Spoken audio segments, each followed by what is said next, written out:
Hola, ¿qué tal, mi gente? You're here on the SoCal Sound, here for another SoCal Sound session. Thank you for pressing play. And while we have you here, please make sure to subscribe so you don't miss any of these cool sessions that we have almost every week, it seems like. And I'm Byron Gonzalez, here to bring you an amazing artist into our studios. I'm talking about Reyna Tropical. They just released this new album called Malegria. Look how beautiful that is. It's majestic, just like the sounds on this album.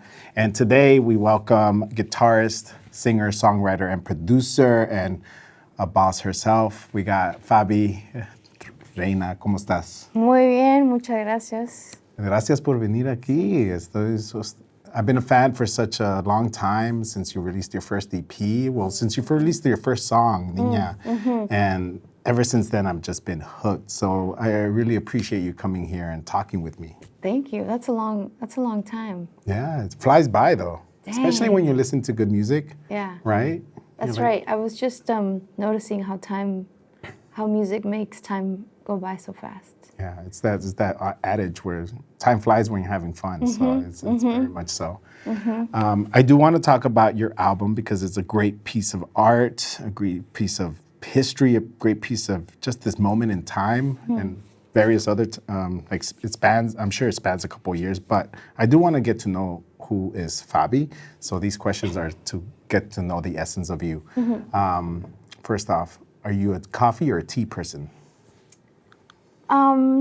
I've always been a coffee person, but I'm now a tea person because coffee kind of it takes me to level 1000. You're very sensitive to the caffeine? I'm very sensitive, period, now. So in the 7 years that you've known the music, those last 3 I've gotten very sensitive. So, but also te. I love Spanglish. It's Spanglish, You're like, right? Where am I? And everything is like, am I tea or am I coffee? Am I English or am I Spanish? Yeah, it's a mezcla de dos. So, yeah. And how about, are you a morning or a nighttime person?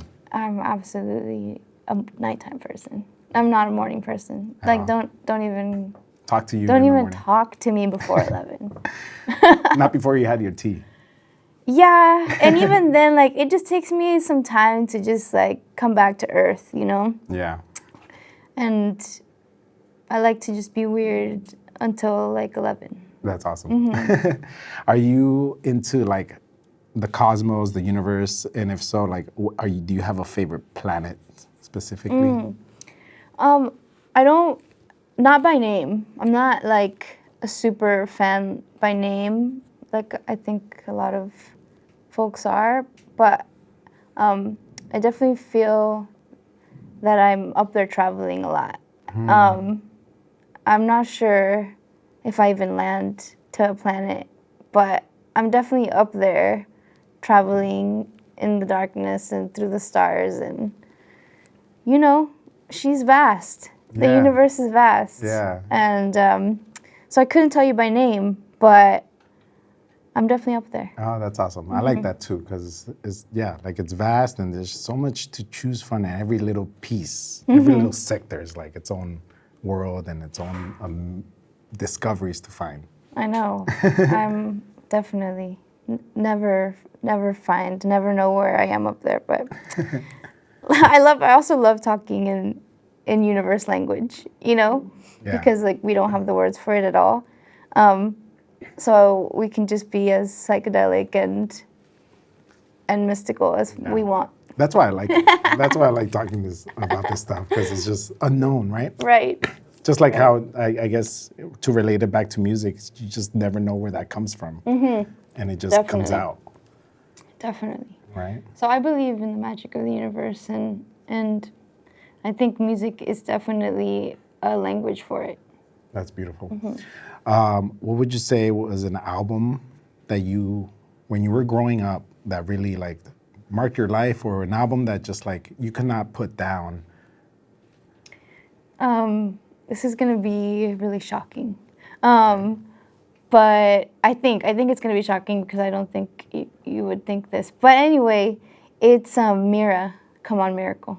Oh, I haven't even heard of that. Yeah. Who Mira? Mira, she's from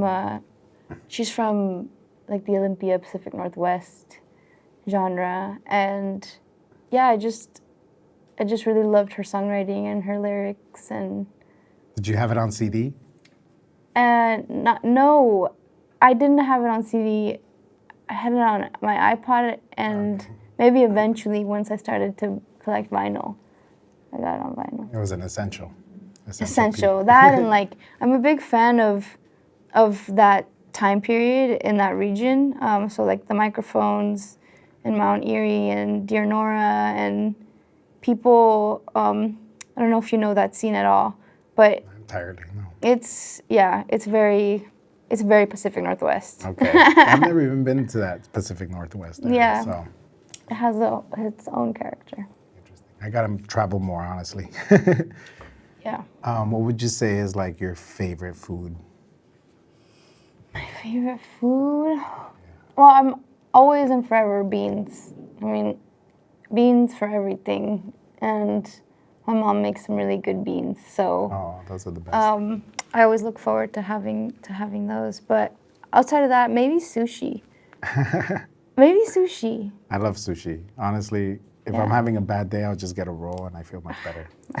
What is it about those little It's the fish. sushi rolls? Is it the fish? Is it how it's packaged? And the how seaweed. it enters your mouth and it's just like perfectly fits in there? Yeah. Like it's just great, Yeah. you know? That's hilarious. Yeah. I was reading that, when you were little, the first guitar you ever picked up was like at a music lesson and you just gravitated towards the guitar. Mm-hmm. But I want to know what was like your official first guitar where you first started like really riffing it and creating your own music. What was that guitar? And do you still have it?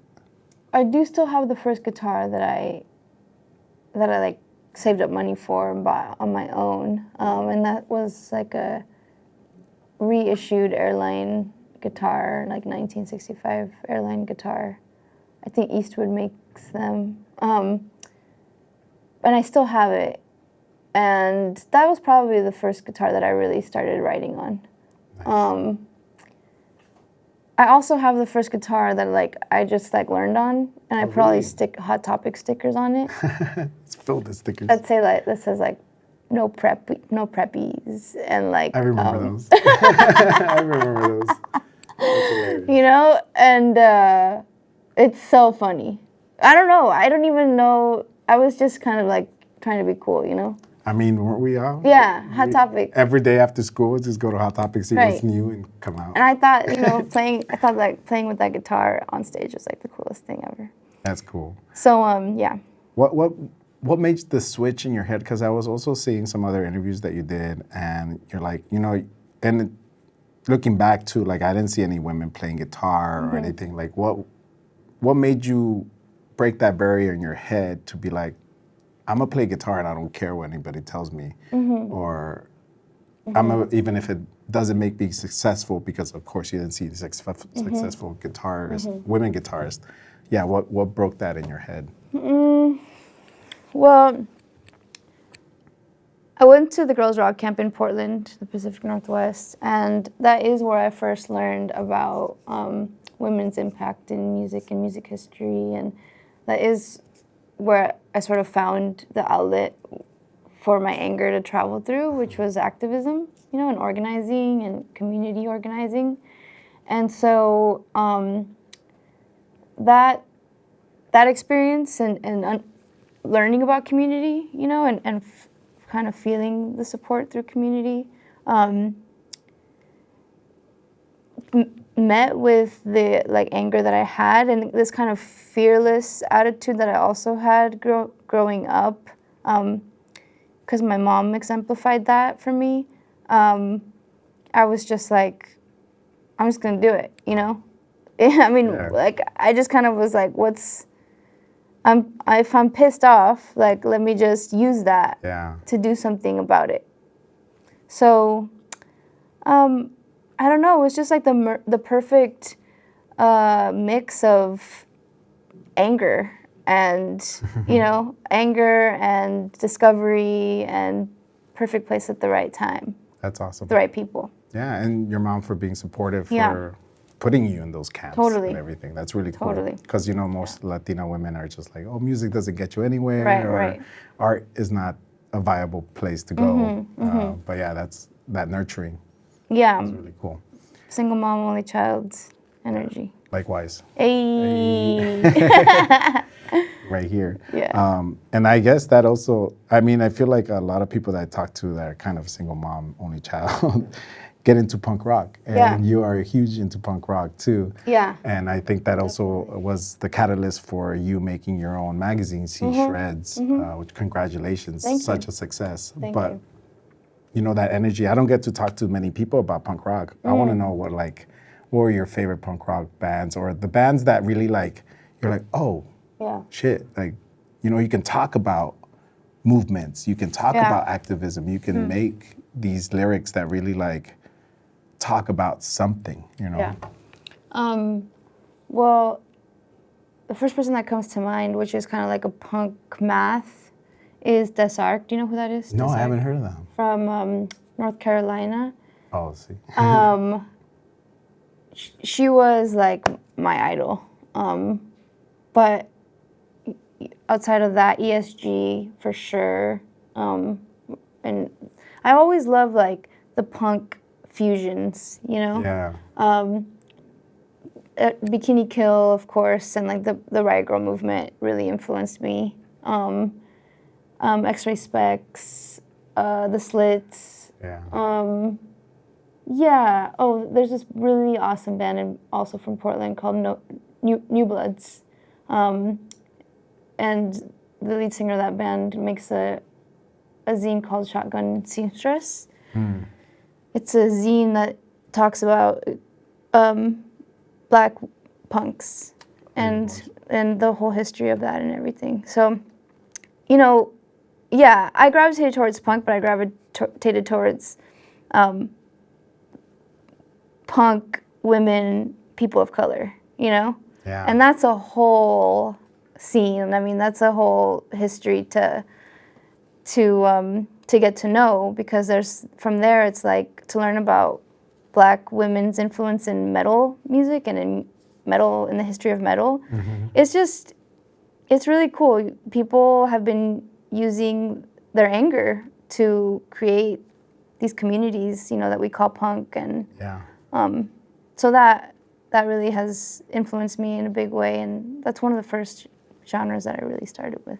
Yeah, and it really, I feel like a lot of people who start off with punk really, there's like a essence in their music, even though it's not directly derived like the sound, but the energy, or like el espíritu, right? It's in there. Like, you are here to make music with a purpose, just like punk was, and you're not gonna care who listens. Like, you're making music for yourself. Right. So, Definitely.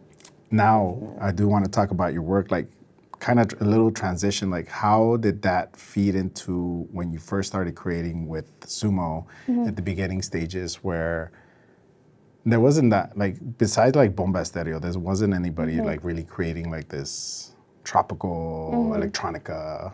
How, when you first released music, like how did that, like, what were you feeling at that moment? You're just like, just releasing stuff, like, from within?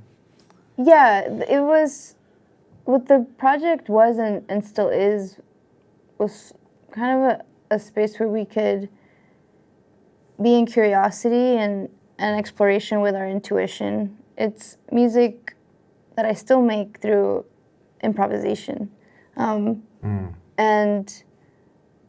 we were both, there were a lot of firsts for both of us. Like, he had never collaborated with anyone else. And I had really never collaborated with like a DJ beat maker, you know? So it was always just instruments for me. And I had never really sang before. So it was really, for us both, it was like discovering different things within ourselves, you know, and opening up different doors inside that were speaking through this music. And I think more than the sounds that were being created and the music that we were creating, we were more surprised and shocked by what we were feeling, you know, and that we could make this and kind of like, what are we making? You know, like we also were curious. We also didn't know. And we liked that. Like, we also didn't have a plan for it. You know, like we just made it, and we were both like very deep in our own worlds and had no plan to even tour live. So it was just 4 hours, finish the song, and like put it up on Spotify, you know? And that's when you hear Niña No Me Quieres and the first EP, that's how those songs were kind of done. So yeah, and then you just started getting all this traction. And then we started getting all this traction, you know, and wow. And we were at, like I said, there was actually never a point, even to this day, I feel the same way. Like everything is so surprising because there's not really a plan for things. Like it's just it's more so the curiosity of like, there's something that I need to say. There's something I need to release. And also, it's not even just a me thing. Like there's something that we need to say. There's something that there is a big collective energy that is needing an outlet. That's how I feel that this album is about. It feels really like I was really a vessel for a lot of different voices. So, yeah, I think that I actually don't really remember what you asked, but I think I think that answers it. I think just kind of reflecting on it, right? Reflecting on that first EP into your success. Yeah. There you go. Yeah. So people kept asking, you know, for more basically, and we just said yes. We were like, awesome. Sure, you know. And even our first EP, there was a writer for NPR, I think, listened to like Niña or something, and was like, hey, we want to include like an EP or a body of work in this next editorial piece. Like, do you have something coming up? And we were like, dang, we don't. But let's make something real fast, you know. And that's how Más y Más and Madrugada came. Like, we just made it to put it out. That's awesome. Yeah. And that's the best things. I feel like sometimes the best songs just come out of like the spur of the moment and they're quick. Yeah. Right? Definitely. Doesn't need a lot of rewriting.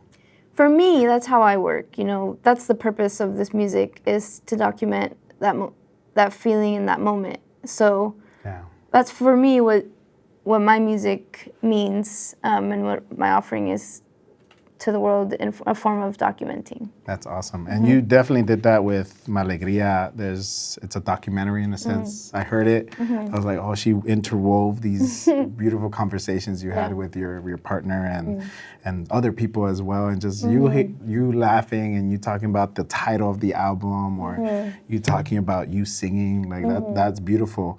But also I want to get a sentiment of here and the now from you, like once you hold it, and tell me what you feel. Like, what's the first thing that pops into your head from holding this album? I mean, first of all, I think it's perfect. Like, first of all, it's beyond what I could have imagined, you know, and every part of it holds such deep collaborations, and it's on one part me and Sumo's relationship, but you know, it's another part the relationship that I have with Devin, the person who took this photograph. It's another part the relationship I have, you know, with Diana, who really was able to put all the pieces together so that this album could get made, and the relationship that I have with so many people that is so deep and so loyal and full of trust. And it was that practice, you know, and so I just feel like this album, looking at it, like, of course it's perfect. Of course, yeah, that's awesome. That's you know, perfect sentiment. And everyone involved has a story. So to me, that just feels really full. So I'm just really, really proud of it, to be honest. I'm really proud of it, and it feels so good to put something out where, like, it's a complete circle. That's you know? Beautiful. Yeah, just like the universe intended, right? Exactly. So, because you're hearing it, and I hear those interviews woven in, that conversations is just like, you need a little break from the music to hear a little bit from the artists themselves, right? Because not always you're gonna find interviews on them on the online, or there's just like this pureness between you and Sumo, and you and I take it that was your mom that you were talking to about the colorism, or no, it was this interview that we had with the director of the Museum of Afro-Mestizaje in Guaji. So then even adding that, documentaries always have purpose too, Definitely. And so even adding that, putting light to the colorism that we face in our cultures and our communities. So that was, perfect. Yeah, there's a lot, and I was like literally falling in love during this album too. Oh, interesting. So even another layer. It's a lot, it's just, that's everything. And it's so weird to be in this relationship with death too, and it's so weird to say this, but it's like the way, this, like I've said before, like this album could not have been made without the passing of Sumo, and I can't imagine what we would have made if he was still here. Mm-hmm. But I feel like his passing made this perfect album too, that is both of ours, that really is so much of him. And had he not passed, I don't think that he would have included himself so much. No. I feel he's very humble. He's very humble. He's very timid. He doesn't like to be in the front at all. Yeah. And I feel like he deserves the recognition, that he gets here. And I don't know that he would have ever given that to himself. I don't think so. It's hard for me to do it too. For sure. So I'm sure he's up wherever he is, happy. Definitely. I feel that. That was a great tribute to him. And congratulations for that. Thank you.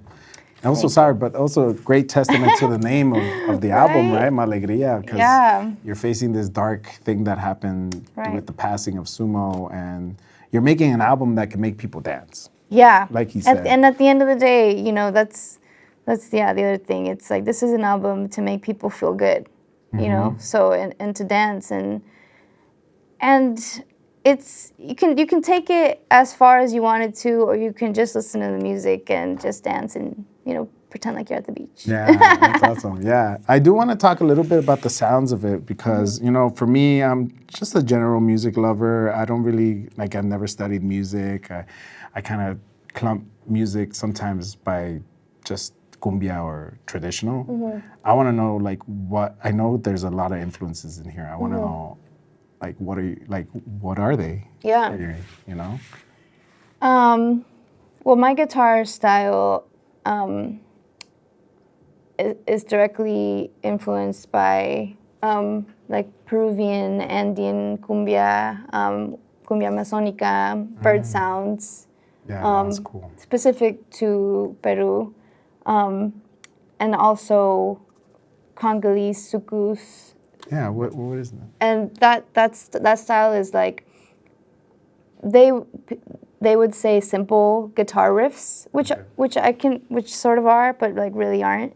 A little more complex. Yeah, but they're repetitive, like maybe 4 to 5 notes that repeat really, really fast. And I don't play them that fast. My version is very beachy, but the repetition of those riffs is for me in my guitar style, the rhythm that brings to the melodies of the guitar.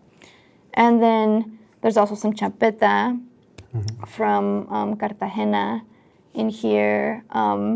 There's some sounds from Veracruz and from Guaji. We used the marimbas from the Afro-Mestizaje Museum. That's cool. From marimbas brought through the importation of slaves 400 years ago. Wow. So yeah. And that was really a huge deal for us because telling that story of the journey of how people were stolen from Africa and from West Africa, and the ways that journey as it travels to Guerrero is told through music and through sounds and through instruments, is a lot of what we have gotten to get to know in those conversations. And in Guerrero, where sumo is from, that was just a really special moment. And that song is called Guaji. Guaji. Yeah. It's beautiful. Yeah. I do want to, she's about to go in there, perform a couple songs. One of those songs is Cartagena. I do want to know a little backstory of Cartagena. And sorry, I was all like, who are you talking to? Oh, yeah, I told you, I break the fourth wall. I do that often. I talk to you guys, and then I talk to you. Sorry, what was your question? Because I grew up with Malcolm in the Middle, so I always break the fourth wall. I love that. I love that. Yeah, I want to know a little bit of the Cartagena backstory Yeah. and what that song is about, and what is Cartagena to you? Cartagena is a lot of things, and I think for the most part, what comes to mind first is my memories of being there and collaborating with people, of course sumo, but also Franklin, my friend Franklin, who's from San Basilio de Palenque. Oh, so Cartagena is a place. Cartagena is a place in Colombia. Órale. Yeah, Cartagena is a place in Colombia on the coast, and it's actually one of the first places in the Americas where people from Africa, again were displaced to, and were taken from West Africa, and then from Cartagena, they basically ran away to San Basilio de Palenque and formed the first free town for African people. Okay. So it's a powerful story of resistance, you know. It's a powerful story of how the plants and the water and the moon like guide you towards liberation. And that's what I received, like I said, when we write, we just improvise, so I didn't really know what the song was about until now, until... After reflecting yeah, on it, right? And it takes many forms, but that's how I kind of understand it, and that's my translation of it, one of them. Yeah. But I definitely think that for me, it's the story of resistance and resilience, and how the plants and the elements can guide you towards that liberation. Yeah, it's all in the universe. It's all part of it. We're all stardust. That's and right. we're all meant to be free one Yeah. day, Just like roaming out in the darkness somehow. Yeah, somehow. Somehow, some way. But thank you, Fabi. Thank you so much for taking the time and thank speaking with me. you. And for giving us this perfect album. Thank you. I appreciate you so much. Fue un honor de tenerte aquí. Sí, igualmente, muchas gracias. I'll be seeing you at the Masonic Lodge. Hey, Hey, we're I'll gonna be party. No se lo olviden, don't forget, stream Ma Alegría today, tomorrow, every day, whenever you get the chance. Reyna Tropical, she's about to go in there, play a couple songs. She's got Cartagena, Lluvia, classic, and then let's see what else she decides while she's in there. Pues mucho gusto. Muchas gracias. Muchas gracias. Sí. Te cuidas. So stick around, and thank you for watching.